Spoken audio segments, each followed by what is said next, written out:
Shalom shalom na bandeko na ngani osika bazali bazana mboka ya poto bazana Asie bazana Amerika bazana Afrika na pesi bino mbote ebele na kombo na kolo Yesu Masia kolo na biso.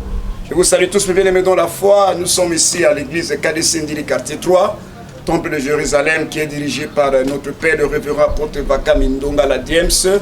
Par la grâce de Dieu, à ce pélé poète et tokoka ko partager le balanzambe longo na bandeko na biso. Et si kabazali poète bakoka ko bénéficier na grâce moko nzambe atia na kati na biso na kati na etonga oyo. Comme nanga pasteur Jéri Yama na kambi département ya mission et évangélisation naza moko ba pasteur na kati na lingoma na biso. Nous allons ouvrir notre Bible dans le livre de Luc au chapitre 8. Nous allons lire le 22e verset. C'est une longue lecture ce matin. Vous allez m'excuser, prenez votre Bible là où vous êtes. Un jour, Jésus monta dans une barque avec ses disciples. Il leur dit, passons de l'autre côté du lac. Et il partit. Pendant qu'il naviguait, Jésus s'endormit. Un tourbillon fondit sur le lac. La barque se remplissait d'eau et ils étaient en péril. Il s'approchait et réveilla en disant, Maître, Maître, nous périssons. S'étant réveillé, il menaça le vent et le flot qui s'apaisait et le calme revint. Puis, il leur dit, où est votre foi? Saisis de frayeur et d'étonnement, ils se dit les uns et les autres, quel est donc celui-ci qui commande même au vent et à l'eau et à qui ils obéissent? Mais bien aimés dans la foi, c'est la pensée que Dieu m'a mis au cœur, afin de partager avec vous pour ce moment que nous sommes en train de traverser. Là, ici, la Bible parle que Jésus était avec ses disciples. Jésus les a recommandé d'aller de l'autre côté. Et la Bible déclare qu'ils ont connu un moment de turbulence lorsqu'ils étaient sur le fleuve. Mais ce qui m'a beaucoup touché dans ce contexte, la Bible déclare que Jésus a le pouvoir sur le vent ainsi que sur l'eau. Il a le pouvoir sur les cataclysmes naturels.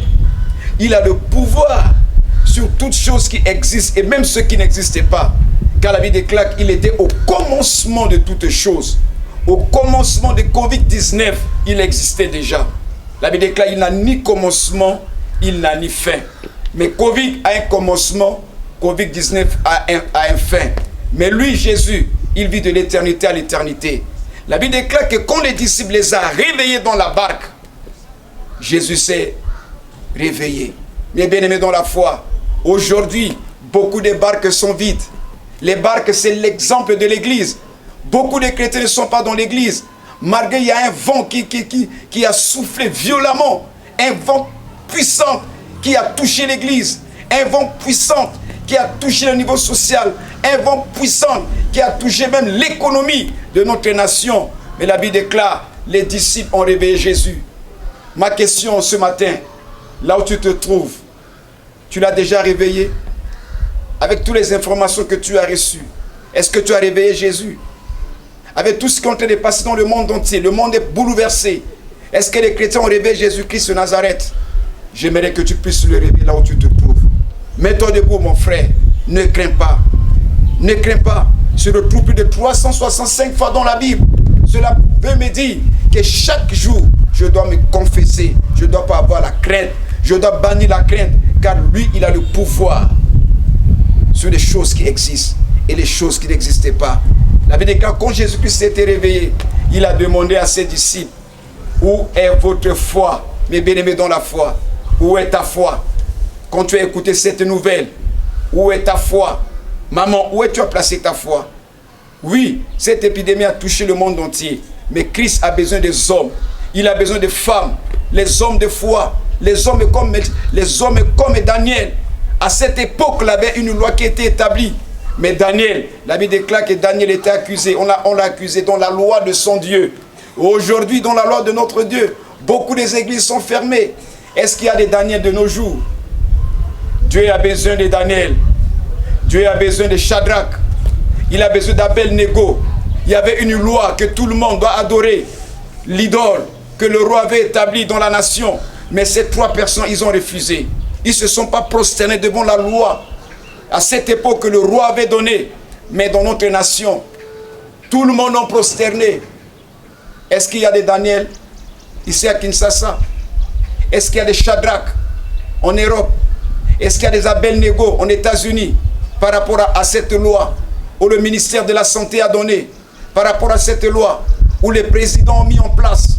L'Église a besoin pour cet actuel des hommes capables qui vont s'élever, qui vont payer au prix de leur vie pour relever un défi. Les hommes comme David, ils ont dit non pour enlever la honte de l'Éternel. Il a dit, qui est toi, un incirconcis?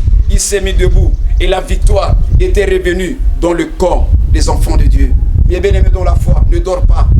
Tu dois réveiller Jésus. Tu dois réveiller Jésus. Nos aînés, ils ont connu ces choses. Ils étaient lapidés, ils étaient sciés, ils étaient emprisonnés. Mais nous, aujourd'hui, beaucoup ont fui l'église. Beaucoup ne se donnent pas. La crainte a touché le cœur des enfants de Dieu. Beaucoup ont la peur. Ils ne sont pas prêts à se sacrifier pour un réveil puissant. Ils ne sont pas prêts à se sacrifier pour un renouveau charismatique. Mais toi qui me suis à l'instant, il est temps que tu dois démontrer ta foi. Quand Jésus s'est réveillé, quand il a parlé à ce vent, il a demandé à ses disciples, où est votre foi? Voilà, il nous a dit, quand le Fils de l'homme va revenir, est-ce qu'il va trouver la foi? Là où tu te trouves, tu me regardes. Où est-ce que tu as placé ta foi? Tu as placé ta foi dans Covid-19 ou bien tu as placé ta foi dans Jésus-Christ de Nazareth? Laisse que ce matin, que le Dieu de la Bible, le Dieu de mon Père révérend apôtre Bakami, vous bénisse. J'aimerais prier pour quelqu'un si tu es prêt. Dieu est tout-puissant, j'élève ma voix vers toi pour un frère. Celui qui a connu l'ouvrage de la foi. Celui qui est rempli de la crainte et de la peur à cause de ce moment que nous sommes en train de traverser. Seigneur, de la même manière qu'il va te réveiller dans un moment de prière intense, ma prière qu'il puisse expérimenter la puissance de la foi. Car la foi appelle des choses qui n'existaient pas à l'existence. La foi, c'est le monnaie du ciel. On peut acheter des choses, Seigneur, que par notre foi. Bénis mon frère, bénis ma soeur, au nom puissant de Jésus.